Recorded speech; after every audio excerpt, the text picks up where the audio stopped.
and girls, it's Elise Cabret here from DAWter, back with another songwriting video as part of my Song Starter series. Today I wanted to talk to you about coming up with good song ideas. Now this is something that everybody struggles with sometimes, whether you're a beginner or whether you've been writing songs for a number of years. We don't always feel inspired all the time, but it is really important to keep practicing and keep writing those songs, even if you're not really feeling super inspired. So if you ever find yourself sitting down to write songs and you've just got no idea what to write about, or if you feel like you've been writing songs about the same kind of stuff again and again and again, this video might just be for you. I'm going to show you a really quick and easy way that you can come up with a bunch of new interesting song ideas in about 10 minutes. It's super easy and I think you'll find it really helpful. So let's jump in.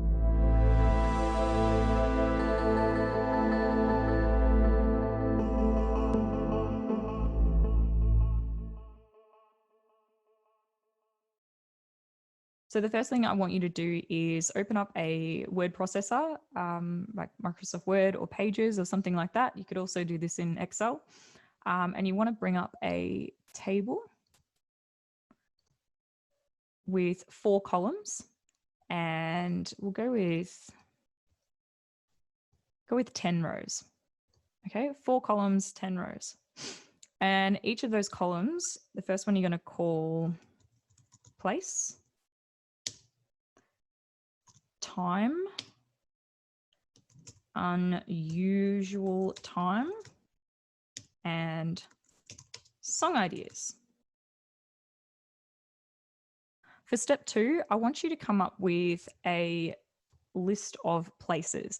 Now, these can be anywhere. It could be places you've been recently. Maybe you've gone to the park or you've been to the pub, or they could be an imaginary place like in a movie, or like something like King's Landing or something like that.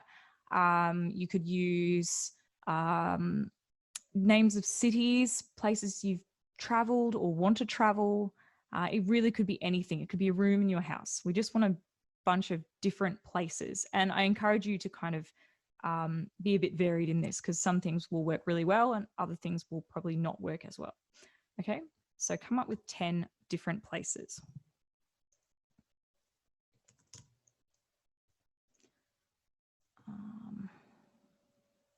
Go with the beach.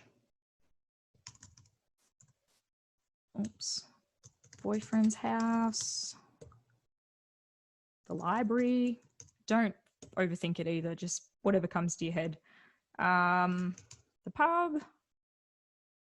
Castle. What about Antarctica, if I can spell it? Yes.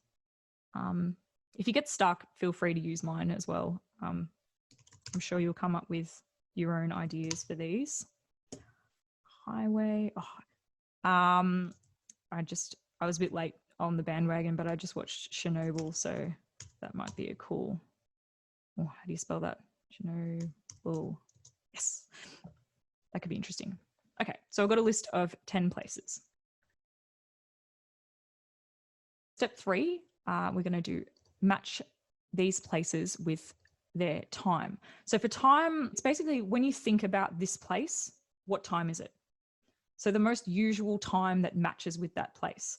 And by time, I mean time of day or time of year, like what season it is.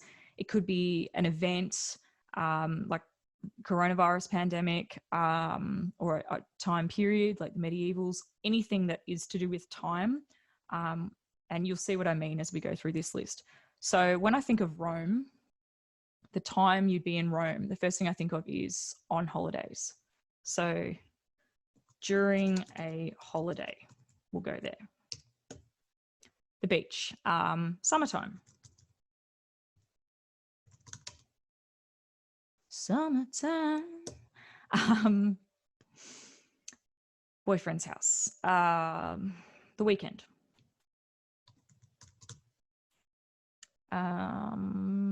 Library. Might go to the library after school. Might go to the pub at happy hour. Oops. So a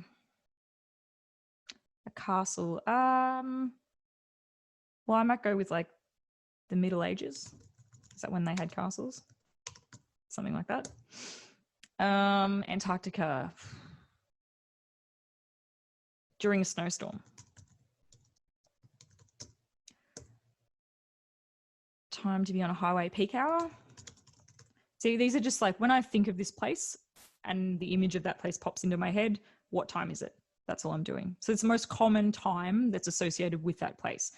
And this will become clearer why we're doing this in a minute. Chernobyl, the nuclear disaster. That's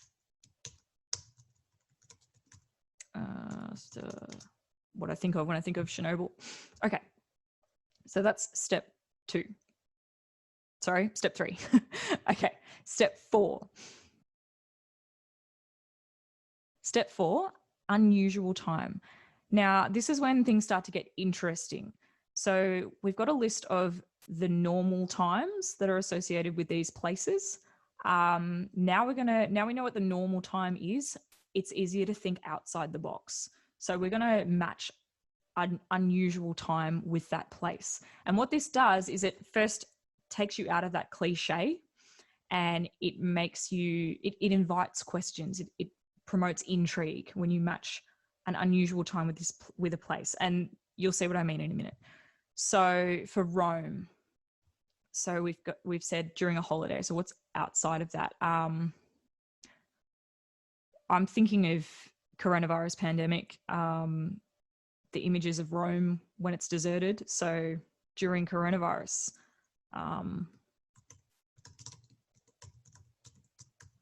would be a pretty unusual time to be in Rome.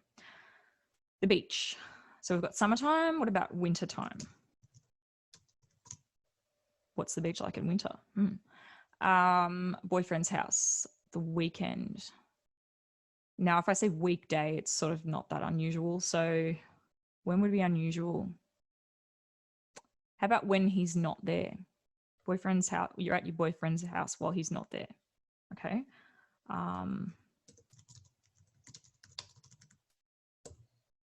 Library. After school. During school was not unusual. At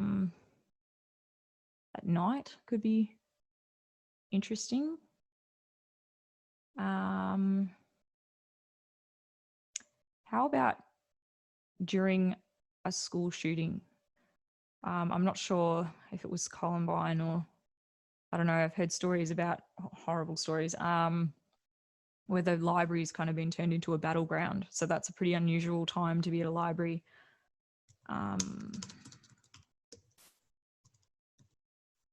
So no, song ideas in this, right?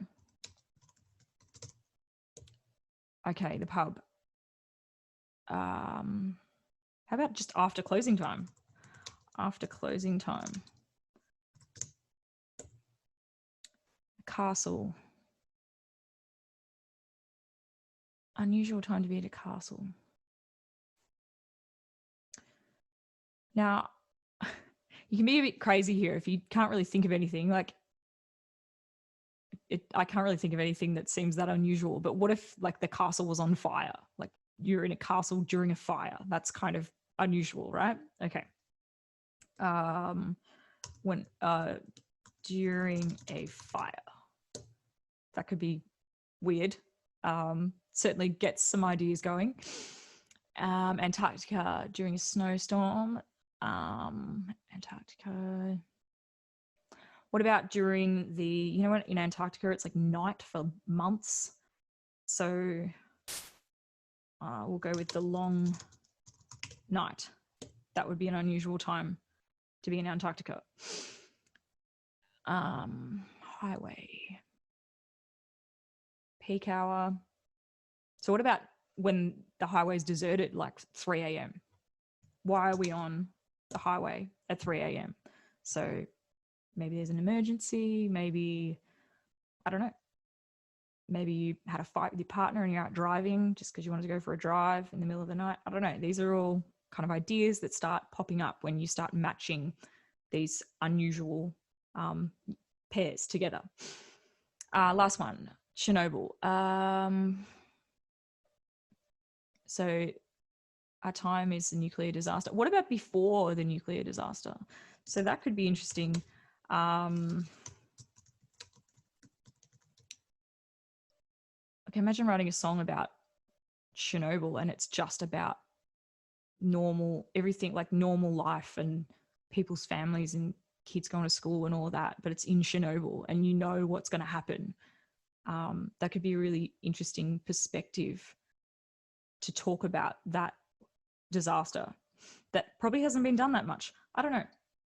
So this is where the song ideas, I mean, I've already come up with a whole bunch of song ideas that I'm going to put in this list here. So that's what I want you to do. Okay, for step 5, and we've already sort of started doing this. We're going to be coming up with some song ideas that we've generated from pairing a place with an unusual time. And what that combination will do is it starts to invite questions. Your brain wants to build a story. Those questions will help your brain build a story. You immediately start trying to fill in the blanks. And this is where creativity comes from. It's basically that collision of two opposing ideas. You start to go, oh, okay, I can make something out of that. So that's basically what happens with this exercise. So we've already touched on this a little bit. I think, Rome during coronavirus, what a song. So you could write a song about the empty streets, ghost town, like a city to falls to its knees. Oh, you could even talk about like the second fall of Rome. Could be interesting. I'm just like brainstorming here. So that's one idea. Okay, beach at winter time. What is the beach like in winter? You could start talking about maybe there's no children laughing or it's quiet, kind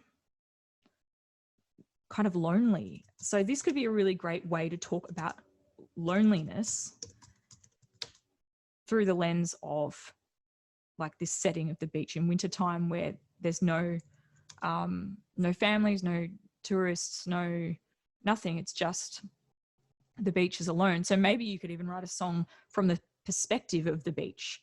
So the beach is talking about how it misses the people. I don't know. That could be a really creative angle for talking about loneliness. It's just an idea. Cool. All right. Boyfriend's house when he's not there. Why would you be at your boyfriend's house when he's not there? Maybe you want to surprise him, or maybe you could go kind of dark and maybe you could talk about, like I'm thinking about a girl sitting outside like on his front steps and she's waiting for him to come home because she found out she's pregnant, and the things that are going through her head where she's waiting for him to come back from work or school or whatever. I don't know how old they're going to be or anything like that. But yeah, like you could talk about teenage pregnancy through this scene of this girl like sitting on the steps outside her boyfriend's house and what's going on through her head, going through her head while she waits for him. So that could be a really interesting song. So teenage pregnancy. I always gravitate toward really dark ideas. I don't know, it's just me. Maybe you'll come up with some happier stuff. But I like exploring deep emotions with songs. So she waits for him to come home, thoughts going through her head. So you can quickly see how you start to build up a list, and you can keep this as like a resource on your computer. Just keep this file and you can keep adding to it. And anytime you're kind of stuck for ideas, you can come like open up this file and go, oh, that's right, that's a really cool song idea. And then you've got something to write about. So we'll do a couple more. Library, after school, during a school shooting. Yes. Okay. So this would be like a juxtaposition. Can I spell this? No, I am not very good at spelling, but luckily computers. So juxtaposition is basically comparing two opposing things. So so a juxtaposition of like the school library, which is basically associated with you know, safety and learning, and I'll say, yeah, I'll write this down: safety, learning, environment, kind of like children, innocence. So you juxtaposing that to with war zone, like a war zone. So then you've got words like violence, soldiers, death, that kind of thing. That these things are generally not associated with a school, and when they are, that could be a really powerful song, like playing the two off against each other, to talk about school shootings, which is a very serious issue and has been for a long time, in America especially. So, you know, we need songs about these things. We need to talk about these things so people are thinking about them and it's not just hidden away. That's part of the reason we write songs, right? So have a go at this yourself, and you can either finish my list here or you can create your own list. I encourage you to do your own, and just see what you come up with. You might find that you know, some of the ideas are like, that's kind of weird, but then you might find one that's amazing and you feel really inspired to start writing a song. So this is just a way, it's a really quick exercise you can do to start generating really like a lot of ideas. And if you look at what we've got from how long we've been doing this, like 10 minutes, we've got some really interesting songs, and they might be about topics that have still being talked about, like it's still being covered a lot. But we are tackling that topic from a different angle, a new angle. And that's what tends to happen in songwriting. I mean, or in any of the arts, they're all kind of about the same basic human struggles that humans have struggled with for centuries. We're just constantly revisiting them from new perspectives. So have a go at this yourself. And if you find it helpful, I would love to hear some of the ideas you come up with. So please drop in the comments some ideas that you've come up with. That would be really cool. And of course, if you've got any questions, make sure you pop those in the comments too, and I will endeavor to get back to you on those. So I hope you found that helpful. And this is, I think it's tip number 10 from my song starter kit. So you can download that for free. I'll put a link in the description if you're watching on YouTube. And I think the link will be in my bio if you're watching on IGTV. And yeah, so you can find a whole bunch of my tips there if you want some more. And obviously check out my other videos if you haven't already. Hit that magic subscribe button and give me a like, and I will really appreciate it. So I hope that's helped you in your songwriting journey. My name's Elise. You've been watching DAWter, and stay creative.